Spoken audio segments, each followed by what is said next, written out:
ವೀಕ್ಷಕರೆಲ್ಲರಿಗೂ ದೈನಿಕ ರಾಶಿ ಫಲ ವಿಶೇಷ ಕಾರ್ಯಕ್ರಮಕ್ಕೆ ಸ್ವಾಗತ. ಇವತ್ತಿನ ಈ ವಿಡಿಯೋದಲ್ಲಿ ನಾವು ವರ್ಷ 2024ರ ಮಾರ್ಚ್ ತಿಂಗಳಿನ 18ನೇ ತಾರೀಕಿನ ದಿನ ವೃಶ್ಚಿಕ ರಾಶಿಯ ಫಲಗಳನ್ನು ತಿಳಿದುಕೊಳ್ಳಲಿದ್ದು, ಈ ದಿನ ವೃಶ್ಚಿಕ ರಾಶಿಯ ಜಾತಕದವರ ಪಾಲಿಗೆ ಹೇಗೆ ಸಾಬೀತಾಗಲಿವೆ, ಈ ದಿನ ಗ್ರಹ ನಕ್ಷತ್ರಗಳ ಸ್ಥಿತಿಗತಿಗಳೇನು ಮತ್ತು ಇಲ್ಲಿ ಉಂಟಾಗಲಿರುವ ಯೋಗಗಳ್ಯಾವುವು, ಈ ಯೋಗಗಳ ಪ್ರಭಾವ ನಿಮ್ಮ ಮೇಲೆ ಹೇಗೆ ಕಾಣಿಸಿಕೊಳ್ಳಲಿದೆ, ಜತೆಗೆ ಈ ದಿನಗಳಂದು ನೀವು ಹೊಂದಿರಬೇಕಾದ ಎಚ್ಚರಿಕೆ ಏನು ಅನ್ನೋದೆಲ್ಲವನ್ನ ವಿಸ್ತಾರ ರೂಪದಲ್ಲಿ ಇಲ್ಲಿ ತಿಳಿದುಕೊಳ್ಳೋಣ. ಮಾಹಿತಿ ತಿಳಿದುಕೊಳ್ಳುವುದಕ್ಕೂ ಮುನ್ನ ನಮ್ಮ ವಿನಂತಿ ಎಂದರೆ, ನೀವಿನ್ನೂ ನಮ್ಮ ಚಾನೆಲ್ ಸಬ್ಸ್ಕ್ರೈಬ್ ಮಾಡಿಲ್ಲವೆಂದರೆ ದಯವಿಟ್ಟು ಈಗಲೇ ನಮ್ಮ ಚಾನೆಲ್ ಅನ್ನು ಸಬ್ಸ್ಕ್ರೈಬ್ ಮಾಡಿ. ಹಾಗೆ ನಿರಂತರ ವಿಡಿಯೋ ಅಪ್ಡೇಟ್ಸ್ಗಳಿಗಾಗಿ ಪಕ್ಕದ ಬೆಲ್ ಐಕಾನ್ ಕ್ಲಿಕ್ ಮಾಡಿ. ವೀಕ್ಷಕರೇ, ದೈನಿಕ ರಾಶಿ ಫಲಗಳನ್ನು ತಿಳಿದುಕೊಳ್ಳುವುದಕ್ಕೂ ಮುನ್ನ ಈ ದಿನ ಗ್ರಹ ನಕ್ಷತ್ರ ತಿಥಿಗಳ ಮಾಹಿತಿ ಮತ್ತು ಯೋಗಗಳ ಕುರಿತು ನೋಡೋಣ.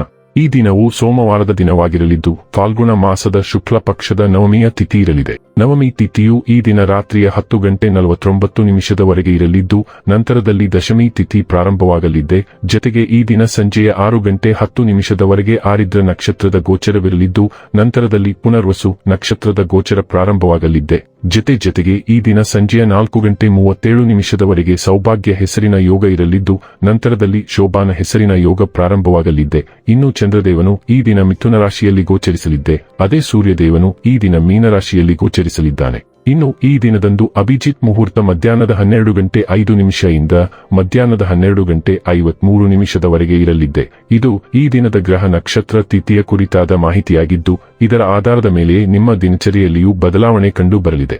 ಇನ್ನು ಈಗ ಈ ದಿನದ ವೃಶ್ಚಿಕ ರಾಶಿಯ ಫಲಗಳ ಕುರಿತು ನೋಡುವುದಾದರೆ, ಮಕ್ಕಳೊಂದಿಗೆ ಆಟವಾಡುವುದು ನಿಮಗೆ ಯಾವತ್ತೂ ಅದ್ಭುತ ಚಿಕಿತ್ಸೆಯ ಅನುಭವ ನೀಡುತ್ತದೆ. ಪ್ರಾಚೀನ ವಸ್ತುಗಳು ಮತ್ತು ಆಭರಣಗಳಲ್ಲಿ ಹೂಡಿಕೆ ಲಾಭ ಮತ್ತು ಸಮೃದ್ಧಿ ತರುತ್ತದೆ. ನೆರೆಮನೆಯವರ ಜೊತೆಗಿನ ಜಗಳ ನಿಮ್ಮ ಮನಸ್ಸು ಕೆಡಿಸುತ್ತದೆ. ಆದರೆ ನಿಮ್ಮ ಸಹನೆ ಕಳೆದುಕೊಳ್ಳಬೇಡಿ, ಏಕೆಂದರೆ ಇದು ಬೆಂಕಿಗೆ ತುಪ್ಪ ಸುರಿಯುತ್ತದೆ. ನೀವು ಸಹಕರಿಸದಿದ್ದಲ್ಲಿ ಯಾರೂ ನಿಮ್ಮ ಜೊತೆ ಜಗಳ ಮಾಡಲು ಸಾಧ್ಯವಿಲ್ಲ. ಒಳ್ಳೆಯ ಬಾಂಧವ್ಯ ಇಟ್ಟುಕೊಳ್ಳಲು ಶ್ರಮಿಸಿ. ನಿಮ್ಮ ಪ್ರೀತಿ ಪಾತ್ರರು ಬದ್ಧತೆಯನ್ನು ಬಯಸುತ್ತಾರೆ. ಸಹೋದ್ಯೋಗಿಗಳನ್ನು ನಿರ್ವಹಿಸುವಾಗ ಜಾಣತನದ ಅಗತ್ಯವಿದೆ. ಒಳ್ಳೆಯ ದಿನ ಕಾನೂನು ಸಲಹೆ ಪಡೆಯಲು ವಕೀಲರನ್ನು ಭೇಟಿ ಮಾಡಿ. ನೀವು ಇಂದು ನಿಮ್ಮ ಜೀವನ ಸಂಗಾತಿಯ ಪ್ರೀತಿಯ ಬೆಚ್ಚನೆಯ ಭಾವವನ್ನು ಅನುಭವಿಸುತ್ತೀರಿ. ಜೀವನವು ನಿಮಗೆ ಕೇವಲ 2 ಆಯ್ಕೆಗಳನ್ನು ಬಿಡಬಹುದು ಮತ್ತು 2 ಆಯ್ಕೆಗಳಲ್ಲಿ ಯಾವುದಾದರೂ ಒಂದು ನಷ್ಟವನ್ನು ಸಹಿಸಿಕೊಳ್ಳುವುದು ಅಷ್ಟೇ ನೋವಿನ ಸಂಗತಿಯಾಗಿದೆ. ನಿಮ್ಮ ಹೃದಯವನ್ನು ಆಲಿಸುವುದು ನಿಮಗೆ ದಾರಿ ಕಂಡುಕೊಳ್ಳಲು ಸಹಾಯ ಮಾಡಬಹುದು. ನಿಮ್ಮ ಬಿಡುವಿನ ವೇಳೆಯಲ್ಲಿ ಗುರಿಗಳ ಪಟ್ಟಿಯನ್ನು ರಚಿಸಿ, ಆದರೆ ಅವುಗಳನ್ನು ಆದ್ಯತೆ ನೀಡಿ. ನಿಮ್ಮ ಮಹತ್ವಾಕಾಂಕ್ಷೆಗಳು ಸಂಖ್ಯೆಯಲ್ಲಿ ಹೆಚ್ಚಿವೆ ಮತ್ತು ಸಾಧ್ಯವಾದಷ್ಟು ಬೇಗ ಅವುಗಳನ್ನು ಪೂರೈಸಲು ನಿಮ್ಮ ಬಯಕೆಯೂ ವೇಗಗೊಂಡಿದೆ. ಆರೋಗ್ಯ ಮತ್ತು ಸ್ವಾಸ್ಥ್ಯ ಬಗ್ಗೆ ತಿಳಿದುಕೊಳ್ಳೋಣ. ಇಂದು ನೀವು ಏನು ತಿನ್ನುತ್ತೀರಿ ಎಂಬುದರ ಬಗ್ಗೆ ನೀವು ಹೆಚ್ಚು ಜಾಗರೂಕರಾಗಿರಬೇಕು. ಹೊಟ್ಟೆಯ ಸಮಸ್ಯೆಗಳು ಮತ್ತು ಅಜೀರ್ಣವು ಸಾಮಾನ್ಯವಾಗಿದೆ, ಆದರೆ ಕೆಲವು ಸಂದರ್ಭಗಳಲ್ಲಿ ಅವು ಹೆಚ್ಚು ಗಂಭೀರವಾದವುಗಳಾಗಿ ಬೆಳೆಯಬಹುದು. ಜಂಕ್ ಫುಡ್ಗಳು, ಕರಿದ ಆಹಾರಗಳು ಮತ್ತು ಸಕ್ಕರೆ ತಿಂಡಿಗಳನ್ನು ತಪ್ಪಿಸಿ. ದೀರ್ಘಕಾಲದ ಆರೋಗ್ಯ ಸ್ಥಿತಿ ಹೊಂದಿರುವವರು ಸರಿಯಾದ ಮುನ್ನೆಚ್ಚರಿಕೆ ತೆಗೆದುಕೊಳ್ಳದಿದ್ದರೆ ತೀವ್ರವಾದ ದಾಳಿಯನ್ನು ಅನುಭವಿಸಬಹುದು. ಇಂದು ಲಘು ವ್ಯಾಯಾಮ ಅಥವಾ ವಿಶ್ರಾಂತಿಯನ್ನು ಸೂಚಿಸಲಾಗುತ್ತದೆ. ಡೈಲಿ ಲವ್ ಮತ್ತು ರಿಲೇಶನ್ಶಿಪ್ ಬಗ್ಗೆ ತಿಳಿದುಕೊಳ್ಳೋಣ. ನಿಮ್ಮ ಕೋಪವನ್ನು ಗಮನಿಸಿ. ನಿಮ್ಮ ಹತ್ತಿರವಿರುವ ಯಾರಿಗಾದರೂ ನೀವು ಅದನ್ನು ಹೊಡೆಯಬಹುದು. ಸಂಗಾತಿಯು ನಿಮ್ಮ ಕೋಪದಿಂದ ನೋಯಿಸಬಹುದು. ಇದು ಹಿಂದೆ ನಿರ್ಲಕ್ಷಿಸಲ್ಪಟ್ಟ ಕೆಲವು ಭಾವನೆಗಳ ಪ್ರಕೋಪ ಎಂದು ನಿಮ್ಮ ಸಂಗಾತಿಯನ್ನು ವಿವರಿಸಲು ಪ್ರಯತ್ನಿಸಿ. ನಿಮ್ಮ ಬಟ್ಟೆಯ ಕೆಲವು ಭಾಗದಲ್ಲಿ ನೀಲಿ ಬಣ್ಣವನ್ನು ಧರಿಸಿ. ನಿಮ್ಮ ಭಾವನೆಗಳನ್ನು ನಿಯಂತ್ರಿಸಲು ಪ್ರಯತ್ನಿಸಿ ಮತ್ತು ನಿಯಂತ್ರಿಸಲಾಗದಿದ್ದರೆ ಕನಿಷ್ಠ ತೀವ್ರತೆಯನ್ನು ವೀಕ್ಷಿಸಿ.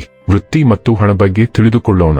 ಇಂದು ನಿಮ್ಮ ಕೆಲಸದ ಸ್ಥಳದಲ್ಲಿ ಸೌಹಾರ್ದತೆ ಮತ್ತು ಸಾರ್ವತ್ರಿಕ ಉಲ್ಲಾಸದ ವಾತಾವರಣವು ಮೇಲುಗೈ ಸಾಧಿಸುತ್ತದೆ ಮತ್ತು ನೀವು ಸಾಮಾನ್ಯವಾಗಿ ದ್ವೇಷಿಸುವ ಅತ್ಯಂತ ಪ್ರಾಪಂಚಿಕ ಕಾರ್ಯಗಳನ್ನು ಸಹ ಮಾಡುವುದನ್ನು ನೀವು ನಿಜವಾಗಿಯೂ ಆನಂದಿಸುವಿರಿ. ನಿಮ್ಮ ಕೆಲಸಕ್ಕೆ ಹೊಸ ಉತ್ಸಾಹವನ್ನು ನೀವು ಕಾಣಬಹುದು ಮತ್ತು ನಿಮ್ಮ ಜವಾಬ್ದಾರಿಗಳನ್ನು ಪೂರ್ಣಗೊಳಿಸಲು ನಿಮ್ಮ ಸಹೋದ್ಯೋಗಿಗಳಿಂದ ಸಕ್ರಿಯ ಬೆಂಬಲವನ್ನು ಪಡೆಯುವ ಸಾಧ್ಯತೆಯಿದೆ. ಇಂದು ಈ ಯೋಜನೆಗಳನ್ನು ಪೂರ್ಣಗೊಳಿಸಲು ಅನುಕೂಲಕರ ಸಮಯವಾಗಿರುವುದರಿಂದ ನಿಮ್ಮ ಬಾಕಿ ಉಳಿದಿರುವ ಎಲ್ಲಾ ಕೆಲಸಗಳನ್ನು ನೀವು ಇಂದು ಪೂರ್ಣಗೊಳಿಸಬೇಕು.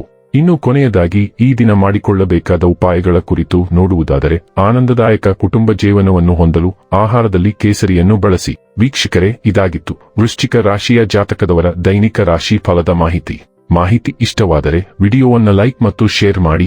ಹಾಗೆ ಚಾನೆಲ್ ಸಬ್ಸ್ಕ್ರೈಬ್ ಮಾಡುವುದರ ಜೊತೆಗೆ ನಿರಂತರ ವಿಡಿಯೋ ಅಪ್ಡೇಟ್ಸ್ಗಳಿಗಾಗಿ ಪಕ್ಕದ ಬೆಲ್ ಐಕಾನ್ ಕ್ಲಿಕ್ ಮಾಡಿ.